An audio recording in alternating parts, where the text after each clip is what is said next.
What's good, YouTube?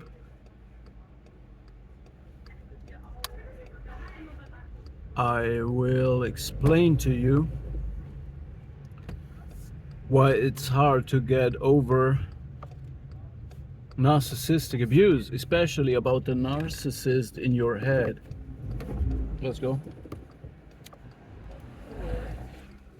The reason is, I don't want to make videos about narcissists and psychopaths anymore. But why is it so hard to get over it?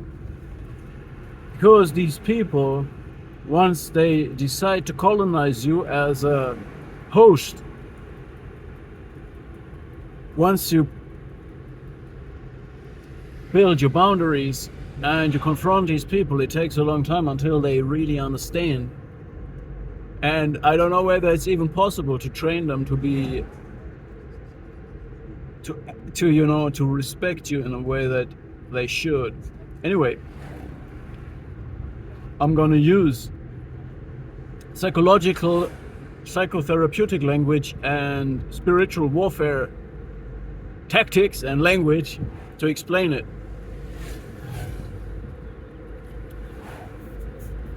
Is a concept, the psychological side is a concept from Professor Samvagnin.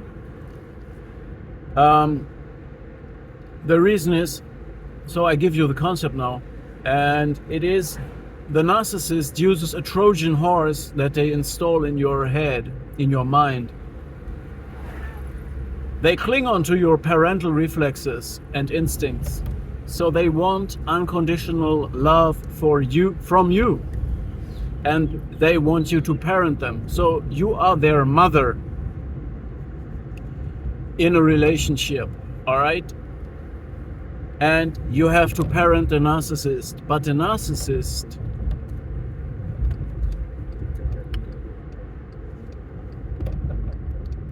wants to take revenge on their mother that caused them to sacrifice their true self. All right? But they can't take revenge on their mother. The true self of the narcissist is gone anyway. You need to understand this. So they will take revenge on you, and they will test the unconditional love that you have to give them. You see? They will test this, all right?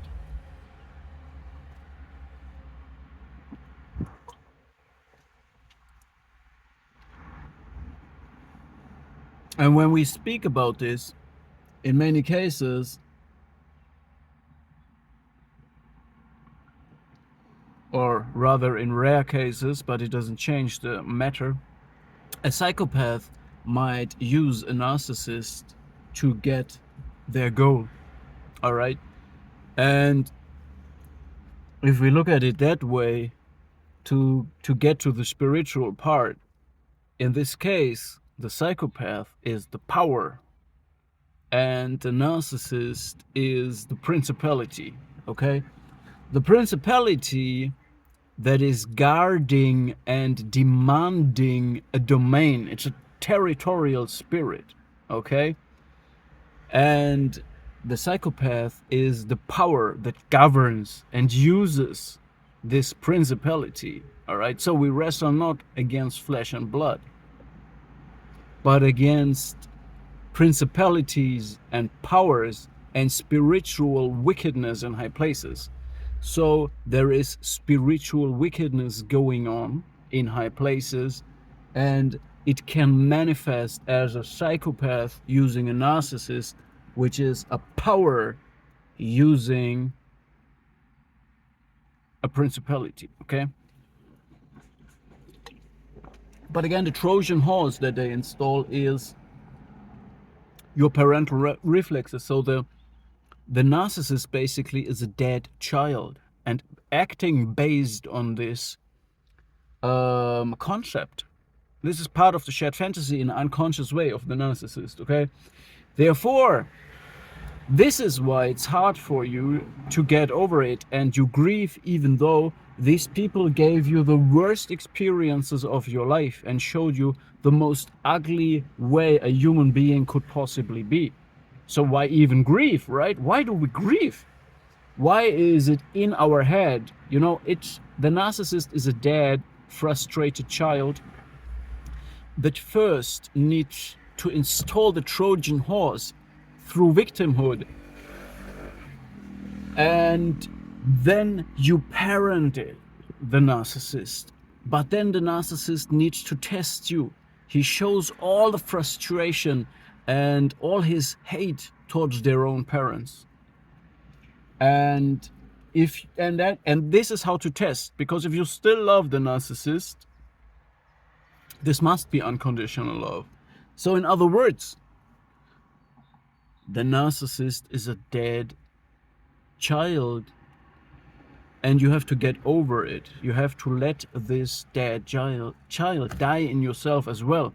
It's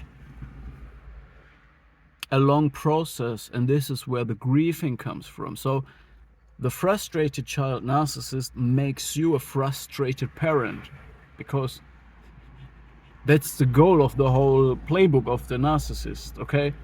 So this is why it's hard to get over it, all right? Need to understand this. And again, I don't want to speak about these topics anymore. I want to overcome it and switch to different topics. But as long as these people kind of teach me new things about them, and as long as I struggle to get over it, as long I have to make these videos. And I have to tell you one more thing.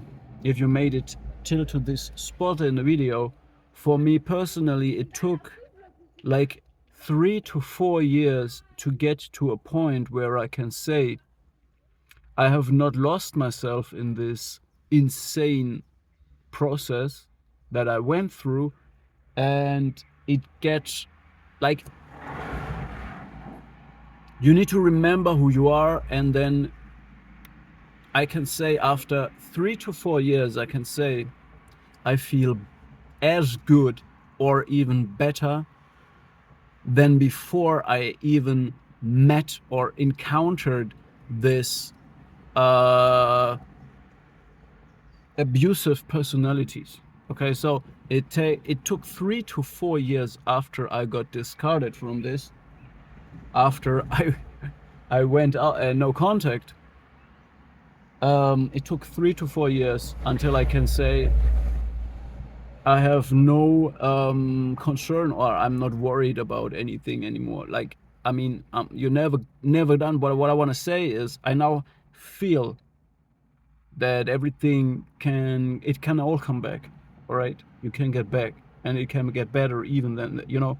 But you just first have to feel it, and then you can believe it. And I just can tell you, for me, it took like 3 to 4 years.